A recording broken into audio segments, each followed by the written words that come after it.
Welcome to Meeno's life style with family. இன்றைக்கி ஒரு Saturday ஊர்லேருந்து ஒரு கொரியர் வந்திருக்கு. அந்த கொரியரை ரிசீவ் பண்ணுறதுக்காக இங்கே இருக்கிற எஸ்டி கொரியருக்கு நாங்கள் போயிருந்தோம். வரும்போது இந்த பிளேஸ் எங்களுக்கு புதுசு, எவ்வளோ அழகாக இருக்குன்னு பாருங்கள். இது ஒரு ஆரோட பிளேஸு. தண்ணி அங்கெங்கேயா கொஞ்சம் கொஞ்சமாக இருக்குது, நிறைய பிளான்ட் இருக்குது. அப்புறமா ஒரு மலை ஏரியா அப்படின்னு சொல்லலாம், அந்த அளவுக்கு சூப்பராக இருக்குது. இது இந்த ஏரியாவோட இயற்கை வளம் அப்படின்னே சொல்லலாம். நிறைய மரம், இயற்கை சார்ந்தே மக்கள் இங்கே நிறைய பேர் வாழ்ந்துட்டு இருக்காங்க.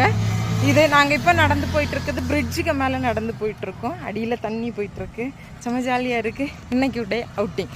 இந்த மாதிரியான மோர் வீடியோஸுக்கு என்னை ஃபாலோ பண்ணி சப்ஸ்கிரைப் பண்ணுங்கள். கொரியரில் என்ன வந்துச்சு, என்ன நாங்கள் எதிர்பார்த்தோம், என்ன வந்துச்சு அப்படிங்கிறது எல்லாம் அடுத்த வீடியோவில் உங்களுக்காக கண்டிப்பாக சொல்ல போகிறேன். Please subscribe me. Thank you.